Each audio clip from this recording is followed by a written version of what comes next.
All right, check this out, guys. Look what I found. Just gonna put you up on the tripod here. It is my childhood piano. I used to play this piano when it's probably some of my oldest memories since I was like 4 years old. I didn't start practicing until I was in like year 11 and 12, but this is like the first thing that I started playing on. And I remember when I was practicing on this piano, the biggest question that sort of plagued my mind, the biggest problem that I had playing the piano, was trying to figure out what to focus on. Because there's so many things to think about playing the piano. You can think about the notes, you can think about the musicality, you can think about the technique, you can just concentrate on the right hand, just the left hand, the touch. There's so many different things and there's so many notes that you're playing at the same time that it became like really overwhelming for me. And so this question had been like spinning around in my head for years and years until I finally figured it out. So before we talk about that and explore answering this question of focusing at the piano, let's see what this baby sounds like.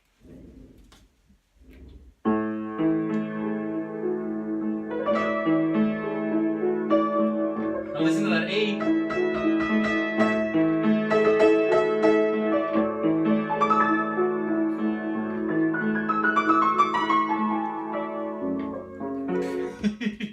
Kind of a funny sound. Probably be more suited to maybe Prokofiev.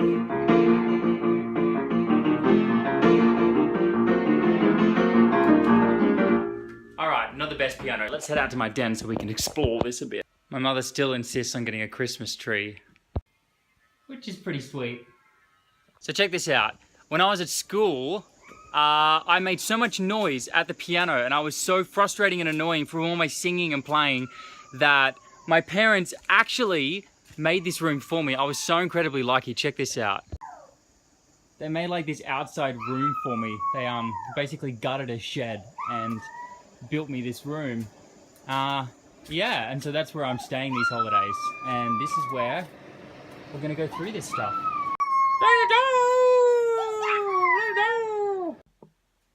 Think back to when you were first riding a bike. So when you were first riding a bike, you probably put all of your attention onto pedaling the wheels. You were probably using training wheels so that all you had to focus on was pedaling those wheels, and then maybe mum or dad was sort of steering the bike for you at the front. And then eventually, when you got used to that motion of pedaling, you would then put your hands on the handlebars and start steering it from left to right, okay? And then once that got into your subconscious, so once subconsciously you can pedal and steer left to right, the training wheels come off, and then you can put all of your focus onto balancing. Now, imagine you were thrown right onto a bike, and maybe you had this situation in your life. Imagine you were thrown right onto a bike without training wheels, and you were just expected to be able to go, to balance, to pedal the wheels, to steer the bike right and left, to get all that coordination happening all at once.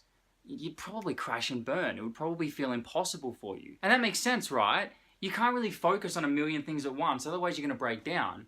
Now the problem is we grow up, we get older, and we think to ourselves that for some reason we should just be able to do these things. If you had a grown up that wanted to ride a bike and had never ridden a bike before, they would also need to start with training wheels. Otherwise they'd probably crash and burn. They'd probably give up because it'd be too much they had to focus on. They'd think, oh no, I've got other important things that I need to do with my life. Well, this is exactly the same with piano, and I'm going to show you why now. There's a lot of things to focus on when you're playing the piano. You could be focusing on the technique. You could be focusing on the notes. You could be focusing on articulation. You could be focusing on the right hand on its own. Right hand. You could be focusing on just the left hand on its own. And on top of all of this, there's like a million different notes that you need to focus on. Oh, and by the way, the most important thing of all, you could be focusing on musicality, right? All these things that you can focus on when you're practicing the piano.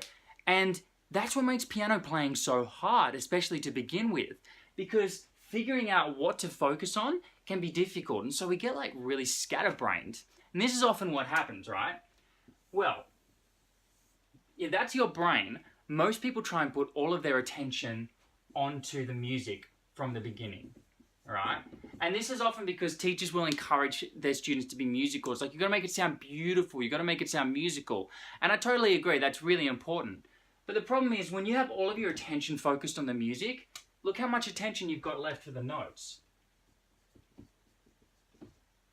Barely any. And if you don't have much attention on the notes, then what's going to happen? Well, you're not going to be able to play the notes. Your brain's going to get really frustrated and you're going to crash and burn. And we don't want that when we're practicing the piano. So what do we do about this?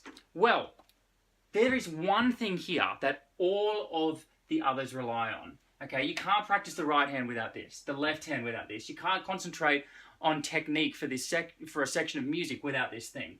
You can't do articulation, musicality, unless you know the notes. Whether it's sight reading or whether it's playing it from memory, you can't do any of these things without first knowing the notes, okay? I think you could agree with that. You can't play Mary Had a Little Lamb unless you know the notes to Mary Had a Little Lamb. You can sort of play around and figure it out, but until you've got those notes in your head, there's not much you can do with these other areas. So, wouldn't it make sense to focus on the notes first? All right? So what if we did this? What if we put all of our attention onto the notes? We didn't worry about musicality. Ooh, God forbid, not worrying about musicality. But we didn't think about any of that stuff. And we put all of our brain's attention just onto playing the right notes. What would happen?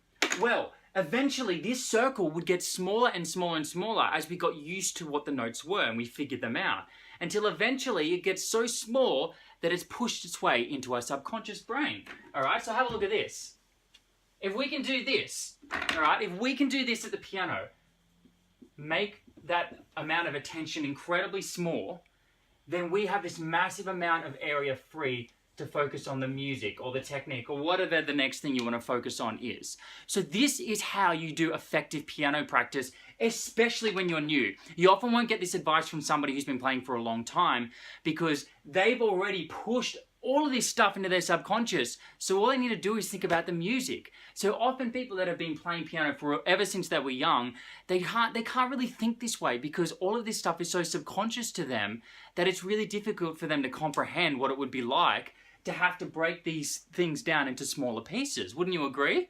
So that's why the most important thing when you're first learning a piece is to focus on the notes, getting the notes under your fingers and making it so easy to play that eventually that amount of tension on the notes gets smaller and smaller so that you've got all this attention free to focus on the music.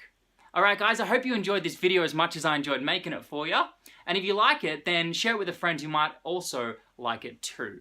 All right, catch you on the other side. Bye.